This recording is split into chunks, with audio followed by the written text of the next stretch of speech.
So help me welcome my husband, Dustin, back to the show. Well, this is a little different setup than you normally have. Yeah. Because you are in the other chair. In the other chair. And I am in the chair. Yes. Which is different. In a good way. I have this board in front of me.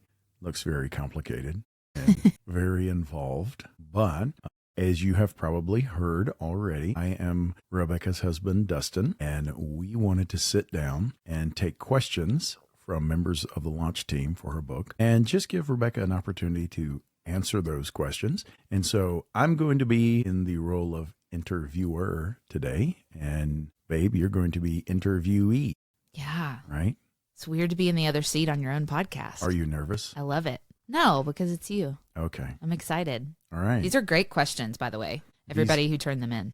Are great questions. And so what I'm going to do is I go through these. I'm going to name the people the first names of those who submitted these questions and who wondered about these questions. And then you're just going to have an opportunity to answer them. All right. Yeah, I love it. Sound good? And you do know what these questions are. It's not like I'm throwing. Yes, but we haven't overly prepared for this, which I didn't want to do. No. I just kind of wanted to talk on the fly. So this is great. This is completely unscripted. Yes. And possibly prone to heavy editing.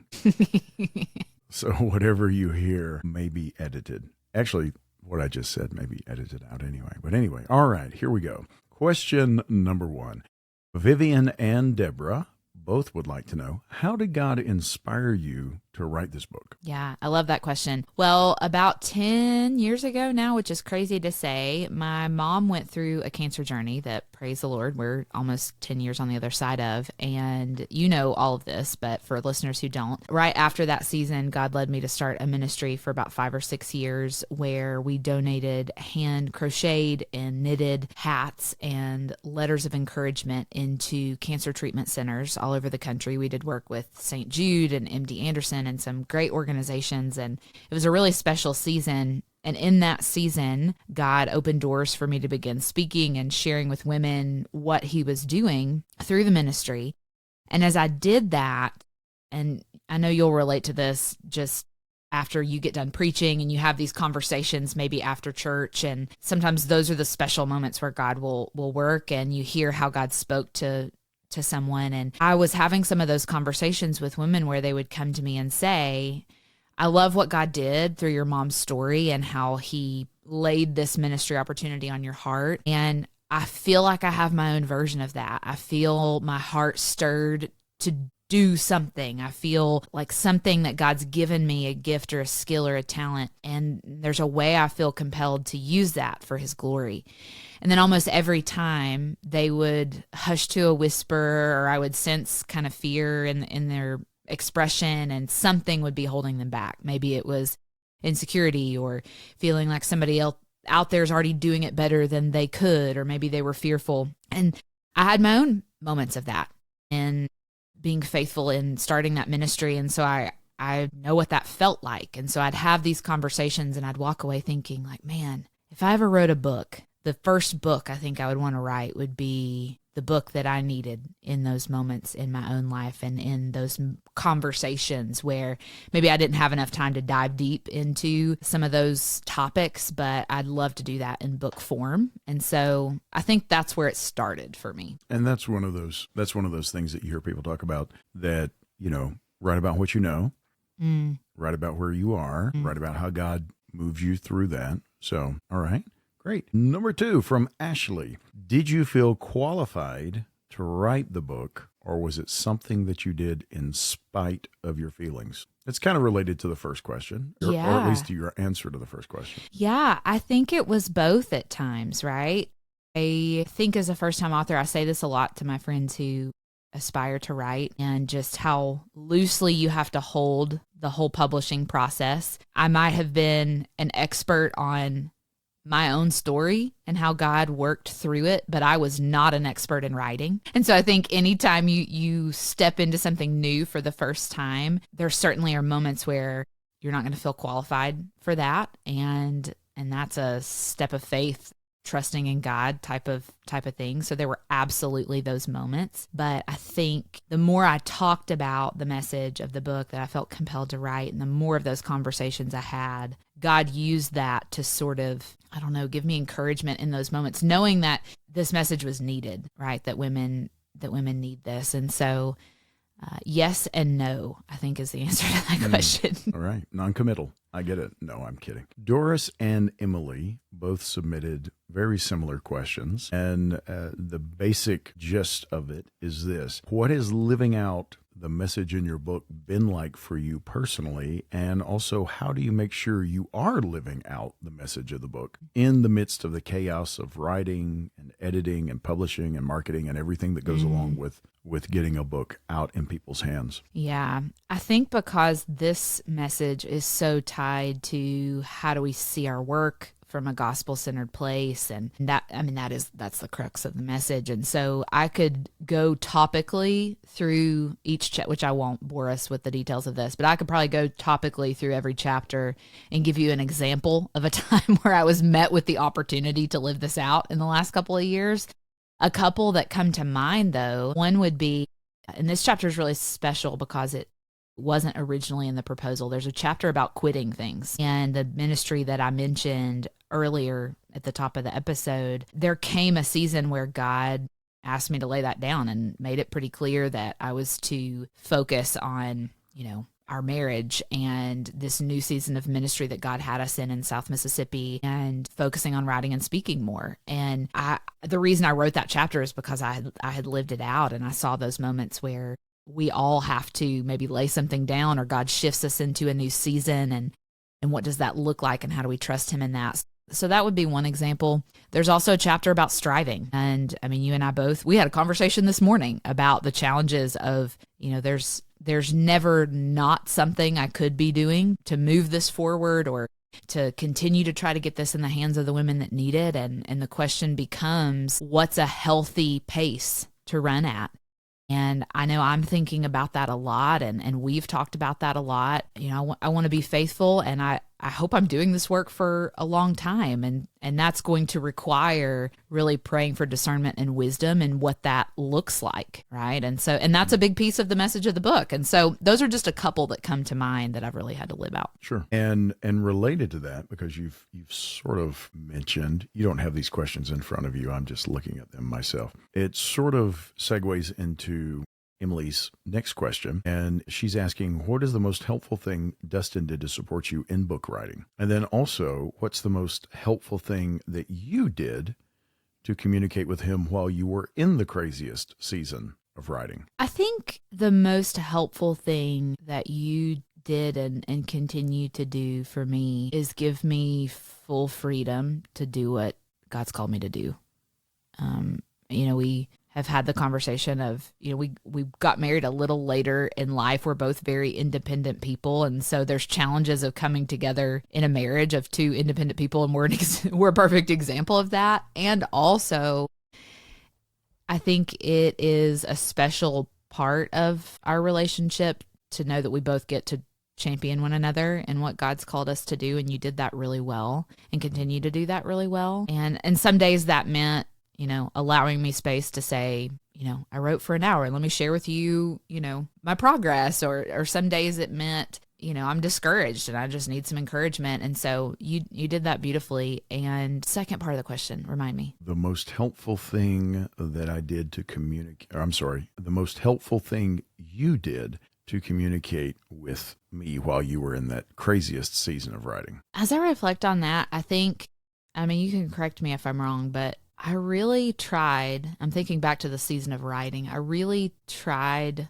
to fit book writing, and we talked about sharing this, so I'll let you chime in when I finish. I tried to fit book writing into the nooks and crannies of our existing life. Mm-hmm. I can remember times where on my lunch break, I'd sit and think, okay, I've got 30 minutes. Let me see if I can carve out 500 words, right? And so that I wasn't up writing in the evenings during our, time together. I would try to fit it in during the workday or on Sunday morning before our day got crazy or things like that. So I mean, I'll let you speak to that if you feel like if that's consistent, but that's in terms of the actual doing of the work. I feel like that's how I tried to compartmentalize it. Does that make sense? Well, and I think that as someone who writes as well, I think that there's a way that people write most effectively, usually.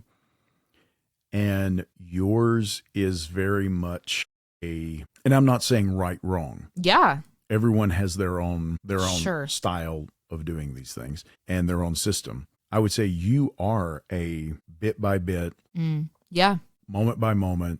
You put it together. You contemplate. It's like every word, every sentence. You really weigh it. You take your time with that. I'm not saying you're a slow writer. I'm saying you write in small sections and get each section really right. And then you move to the next section and you knock out the 500 words that require very little revision. You just, and you do that. And it's very systematic, but it's also steady forward progress. And so I can't think of, because we were in Mississippi when you were writing, and then we've moved back to East Tennessee, and I have not seen what I would refer to as a crazy season of writing. Whereas for me, when I write, I lock myself in the room for an entire day, and I may come out to get something to eat, but I may write for 4 or 5 hours straight, nonstop.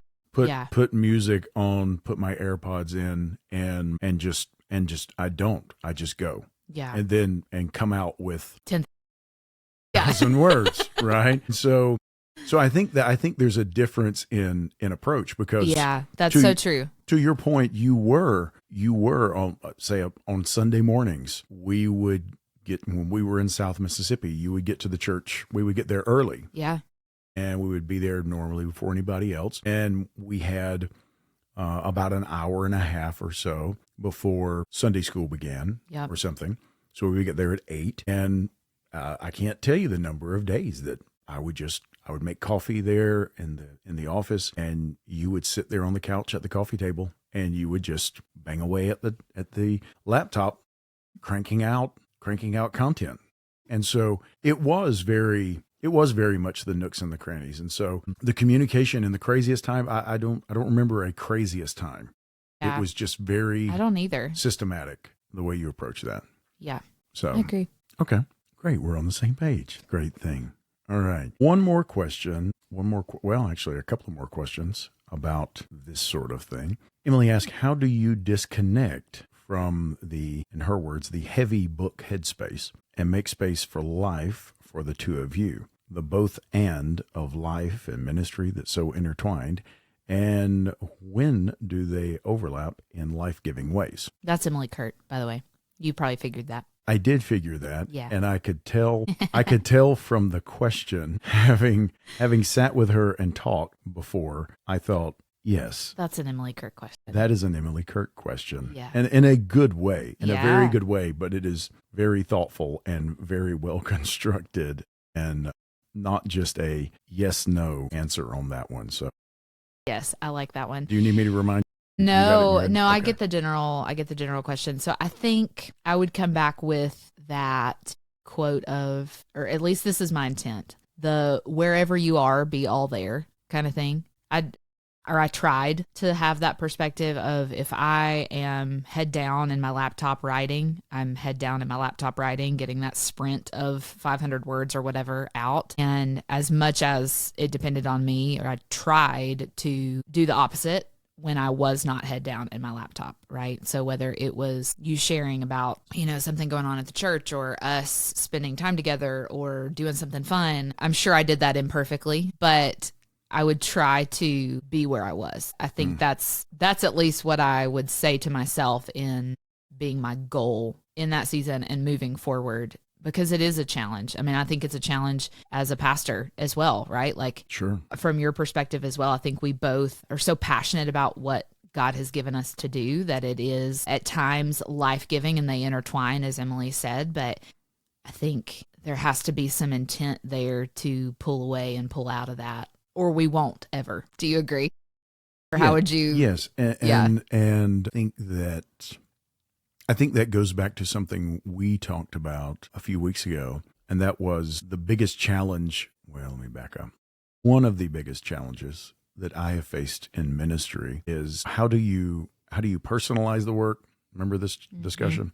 Mm-hmm. How do we personalize the work without finding our identity in it? Because our identity is found in Christ. But if I am over-identifying with the work and I am finding my identity in that, that means when the work is done, my identity goes with it. So if I can personalize the work and it becomes personal to me and it becomes something that matters to me, and it's something, and that's a Jim Elliott quote that you were referencing earlier, wherever you are, be all there. Not to be confused with the Buckaroo Banzai quote, wherever you go, there you are. Anyway, that's a weird reference. But that idea of you are being all there, but yet you're identifying with the work without allowing it to identify you.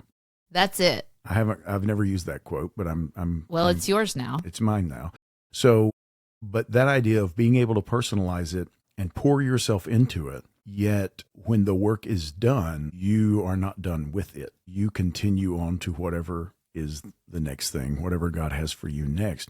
But your identity is found only in Christ. And so I think that's what I'm hearing from you. And I think that's how you navigate that. Mm-hmm. Because yes, to your point, yes, I am a person who pastors. I'm a pastor, but I am first and foremost a child of God. I'm a Christian. I'm a Christ follower. I'm a kingdom citizen. That defines me. Yeah. So if tomorrow, for whatever reason, be it some physical inability or God calling me to some other, other call, some other vocation, assignment, you're right, then I would not stop being who I am. I would just be exactly who I am, but God would call me to be all there, but that's not who I am. So many times I hear people say, well, this is, and I like the phrase life-giving, because so many times people say, well, this is my life. Well, no, it's not. Your life is hidden in Christ, right? And the life you now live, it's not you living this life. It's that Christ is in you living this life. Yeah. Galatians 2:20. So he is now living in you. So therefore he is the one who determines and defines your identity, not what you do. I mean, and I think it's true across the board. You end up with people who can't do what they once did. And instead of just having to revamp and realign themselves with the will of God, they lament the fact that they feel as though they have lost their very identity. And that just means, I have this idea that whenever you have an insecurity, that means it is always based upon a misplaced security. Yeah. And I think the same is true with identity. I believe if your identity is wrapped up in Jesus and you understand that and know that and live by that, then come what may, or if something does not come that you expect to, it doesn't matter, because your identity is solid, it's unchanging, because it is founded upon that which is solid and unchanging. Not just what is solid and unchanging, but who is solid and unchanging. Yeah. That he does not change. And so your identity is completely wrapped up in him. That was a rabbit trail. I liked it. So good. This is, those of you who are listening, you are getting, these are the discussions. These are the driving in the car discussions. These are the sitting on the couch discussions. It's not always this way. Sometimes it's much more silly, but these are the discussions that we do have. All right. A question from Heather that is in this same vein as well. How do you balance working, writing a book, podcasting, and moving? It seems like a big challenge for a young marriage. Yeah, doesn't it though? Heather Duval, by the way. Shout out to Heather Duval. Man, well, I'll first say the book was written when we moved. So in all fairness, I didn't do all of those things at the same time. So I think that's important to say. And so how do you work and write a book at the same time? I think we've said this in a sense, but just to reiterate, I fitted into the nooks and crannies of my life. I think, like you said earlier, Dustin, everybody has a different process for writing. And because of the nature of the season that I was in when I wrote this particular book, I didn't have much of another choice, right?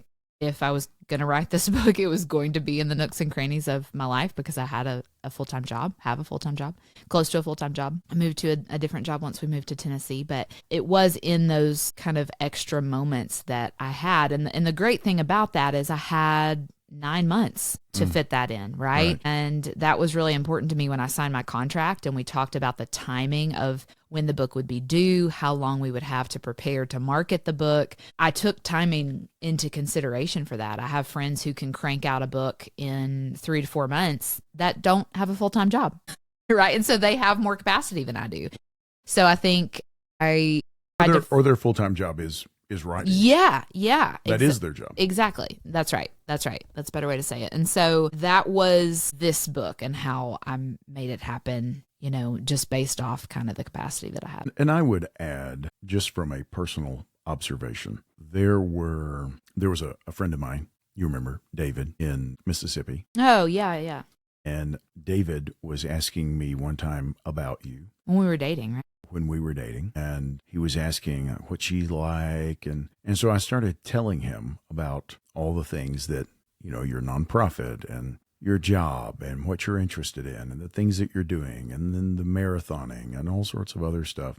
And he just stood and he looked at me and he said, "How does one human accomplish all of that in the time that all of us have been given?" And I said, "I'm really not sure. I think maybe she's either extraordinarily organized, or she has a secret twin that is operating behind the scenes." And after we've been married, since we've been married, I've seen you are, and I'm going to brag on you, and I've told you this, that you are probably the most organized person I've ever met, and you manage to get as much out of every minute as you possibly can, and still do everything that you need to do just in general in life, right? I mean, just the general things that we all have to do, in adulting. You manage to do all of those things, and then all these things, all exponentially more. And I've had people even now, after we've been married,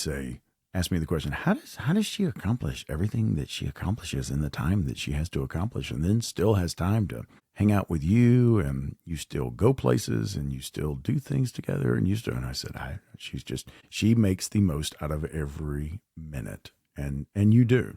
And I don't mean, I've had some friends in the past who would say, I make the most out of every minute, and that means that they're perennially late to everything, and they're making the most out of every minute means being late. But you're not even that. You're just very, very organized, very structured, and you are relentless when it comes to doing the things that you want to do in a good way. I don't mean relentless in a bad way. I mean in the most positive way possible. All right.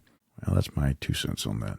Candace asks, what has been most surprising about this journey together, and how has it grown your faith together as well as individually? Wow. I will answer this, and then I'd love to hear your answer. I think it was a really special journey watching how God led specifically to David C. Cook. That's just coming to mind as you read that question. Okay. I remember going down the path of beginning to work on my proposal and signing with my agent. And when we started talking to publishing houses and you and I were praying, I think we both knew where we hoped I would land, and that I'll let you share why that was so close to your heart and to my heart. And it's just been really special, and it's just really built my faith to see how God's timing was so intricately involved in this, and his provision was so clear, and he made the path so abundantly clear. I mean, you can probably remember the day, and I won't share specifics here, but I had a few different calls with different publishing companies along the way as God was kind of opening door after door. We had a couple of conversations, and I remember getting off one of those particular calls, and I remember looking at you and saying, I just feel so anxious. Do you remember this? Vaguely. Yeah. Yes. And I remember thinking, I'm just going to go on a walk at the church and I'm just going to go pray. And but that particular call, I don't feel like that particular publisher is supposed to be my partner for this. And again, Right. I'm not going to share specifics, Right. but I do it was okay. that week that I remember us sitting down and saying in faith, like, I don't have a contract yet, but I really sense this is where I'm supposed to be. And it's just been really special to watch God give that clarity and pave that way. And I think that piece of it was really special this time around. So that comes to mind for me. I'm curious what comes to mind for you. Well, you reference David C. Cook, and I'm going to go ahead and I'll share my 2 cents on that. Can we clip this? Let me start over. Let me start over with. Okay. That's fine. Let me start at the end of your question, and we'll just clip this section out. All right. Well, you've already mentioned David C. Cook, so I will let me address that first of all before I answer the rest of that question. The reason that, at least for me, that David C. Cook Publishers held a special place in my heart was because whenever I was a child, our church used David C. Cook Sunday school material. And I can remember that their slogan used to be something like the Sunday school people or something like that. It was great. And so I remember as a kid, the first Sunday school curriculum that I had as a little kid were these little full color bifold Sunday school lessons. And it had a Bible story. It had artistic depictions, and then you would open it up and there were questions or there was an activity or something like that. And that was what we were given every Sunday, a little 8.5 by 11 bifold, 4 pages worth. And I remember riding home one day from church, looking at my Sunday school lesson and reading David C. Cook down at the bottom. And then I remember seeing David C. Cook on my parents' Sunday school books. And I thought, this David C. Cook really writes a lot. This guy. And I didn't understand it was a publisher. I just thought there's this one guy who named David, in which there is a David C. Cook, right? Back in the day. And that started this. But at the same time, I was thinking, wow, this guy he has a really wide range. He's writing for kids. He's writing for us. This guy's something. But it was so formative for me in my childhood. I still remember some of those images from those lessons. And that was so incredibly formative. And so whenever you had said, hey, David C. Cook, I'm thinking, wow, yeah, David C. Cook, that's who because there's just a near and dear place in my heart because I know their material discipled you at a very young age. Very young age, right? So I would say the most surprising thing about this journey together would be, I would say it has been watching this process from a ringside seat without being in the middle of the ring, so to speak. Just watching the editing process, watching the marketing process, watching all the stuff that goes on behind the scenes. And then I remember when we were on vacation last year in Florida, the first true family vacation with multiple family members that I have been on since I was 6. And it was much more enjoyable now that we're all adults. But we went to a bookstore. In Destin. And I remember walking around that bookstore and I remember looking at the books. And not to say that everybody's story is the same, but I was thinking, I'm never going to look at a book on a shelf lightly again. Not to say that every book on every shelf is a good book. By no means. But regardless, you know what it takes to make it happen. But regardless, there is a huge amount. It's the whole iceberg theory, about that's a good way to everything that's say it. underwater versus what you see. And all the work and all the effort and all the tears and the sweat and the rewrites and the first draft and the second draft and all the other drafts after that led to that moment. And even if it's on the shelf, it doesn't, it may be within short order relegated to the bargain bin of history, right? I mean, there's no guarantee even after it gets on the shelf. And so I don't know. I think for me, the most surprising part was all the pieces, parts behind the scenes that I was unaware of, and I would have no reason to know those things. How it's grown my faith, as an individually speaking, I would say watching God's timing for me, seeing the timing of everything, that at exactly the right moment, something, the next step would happen. Yeah. And just the timing of it. I mean, even the timing of our move with the book. Yeah, absolutely. Everything from all of those things together just really helped to grow my faith, just to watch God's hand in this. And how many times we would sit and we would pray and we would look at something and we would shrug and we would say, I don't know. I mean, God has to be the one to do this. And then God would. It may not be overnight. It may not be in a couple of weeks, but at the right time, God would move. And we would say, thank you, God. And then we would be faced with the next thing. And then we would go through the whole procedure again. Okay, God, we trust you. We've trusted you beforehand. We've trusted you in the past. We've seen your hand in the last few weeks through this process. And we're asking that you do what is next and give the wisdom and understanding and discernment to know that is you when it happens, so we will know when to take the step. And then he would again and again and again. And so that was encouraging to me. Yeah, I agree. Okay, Candace also asked, what has been your favorite season of this book from beginning to present, and what has been your least favorite part of writing this book, and why? I think a couple of my favorite moments, one would be something that I don't hear often from a lot of my fellow writing friends. I actually really enjoyed the editing process. It grew me a lot. It challenged me. I learned so much from my editors. And I think taking something that existed and making it better felt more life-giving, to use my word, than staring at a Microsoft Word document that needed 60,000 words. It felt more fun to me to revise something and make it better than it did to create the first pass of something. And maybe I'm weird in that way, but I really enjoyed that part of it. I also have really been enjoying having conversations with specifically other podcast hosts about the book.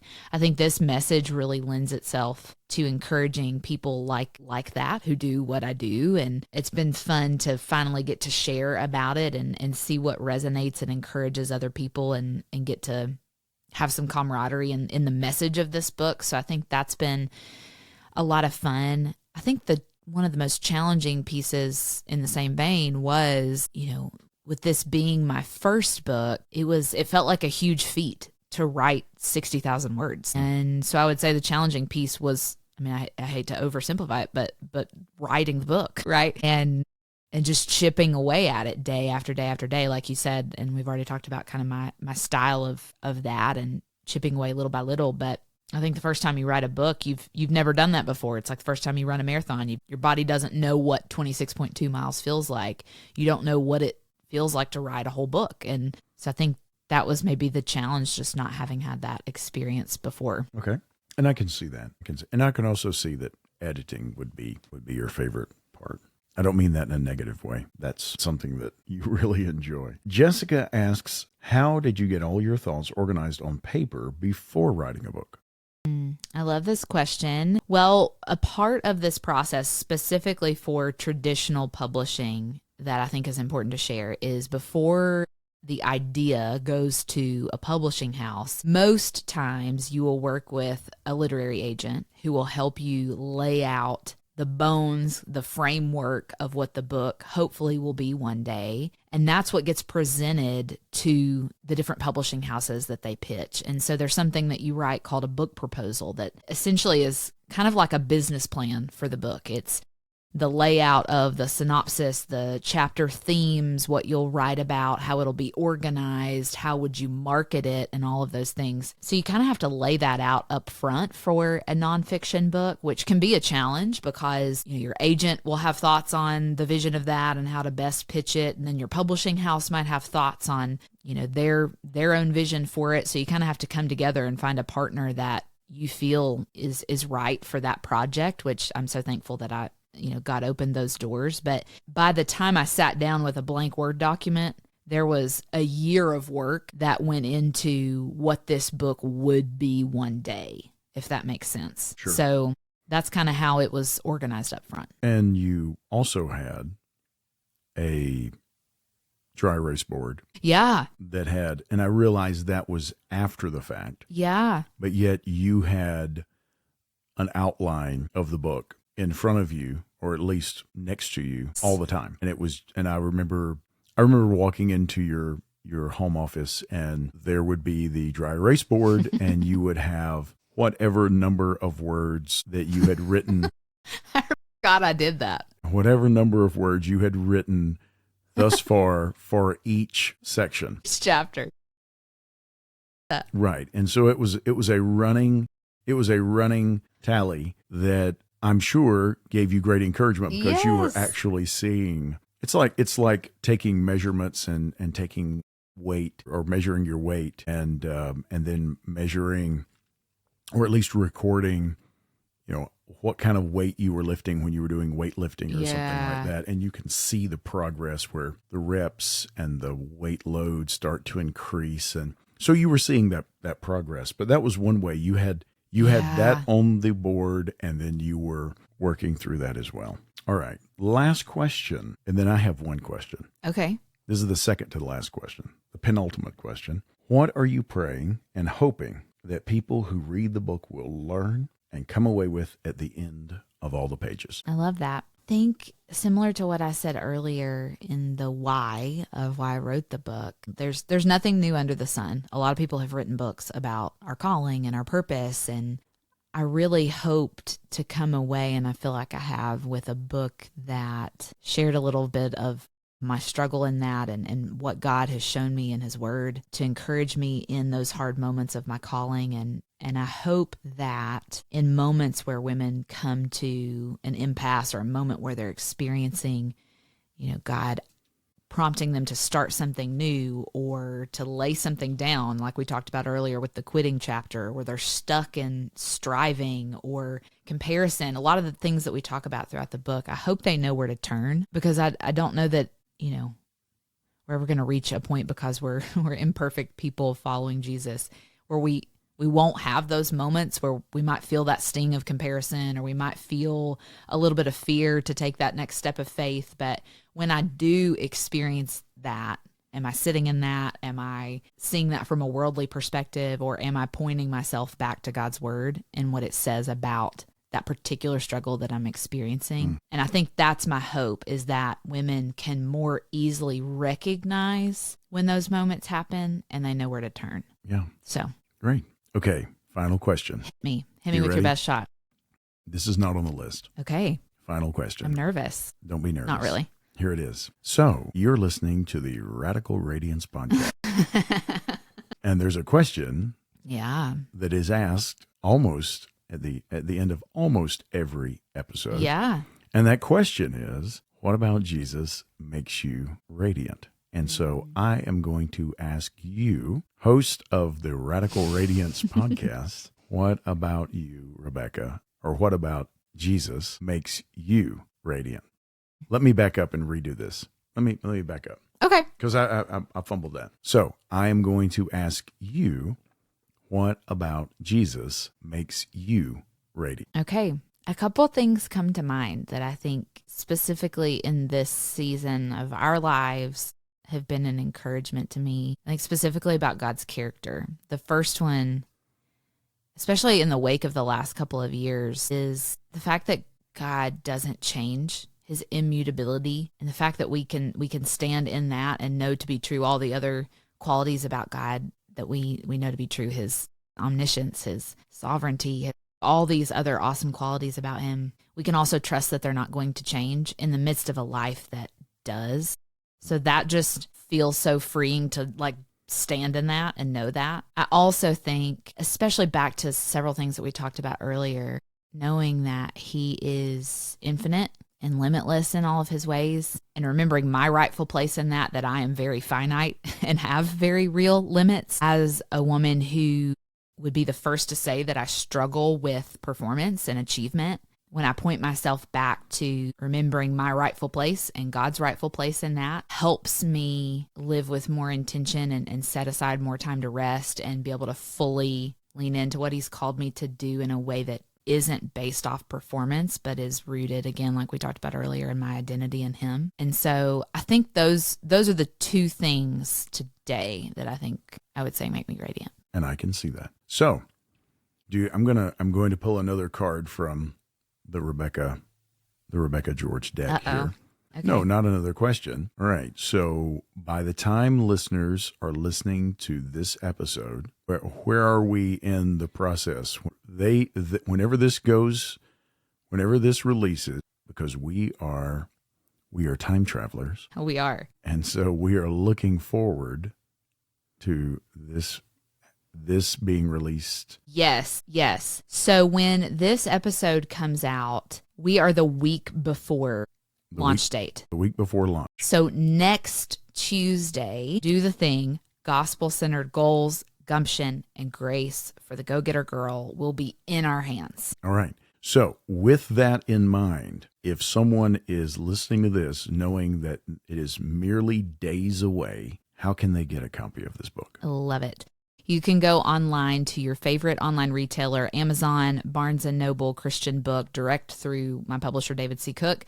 You can pre-order there, and you still have a week to get in on all of the pre-order bonuses. So we are giving away a 30-day devotional called Your Gifts, His Glory, the audiobook version of that devotional narrated by myself, a quiz called How Well Do You Know Your Calling, and a goal planning guide that can help you take practical next steps as you walk through the material in the book and you feel direction in that next step of faith God might be asking you to take. You can kind of lay that out in the goal planning guide. So you can access all of those things for free by pre-ordering the book and then going to dothethingbook.org. You scroll down to the bottom of the page, you fill out the form, and then it will trigger an email to you with all of those free gifts. Perfect. And that is Do the Thing. Gospel-centered goals, gumption, and grace for the go-getter girl. And you are the most go-getter girl that I know. So you go and you get exactly what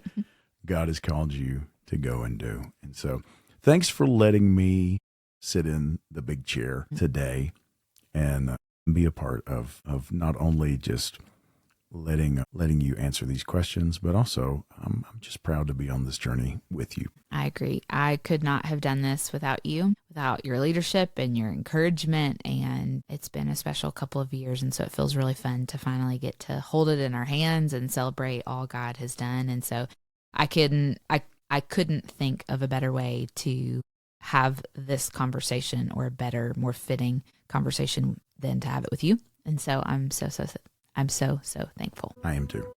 Thanks.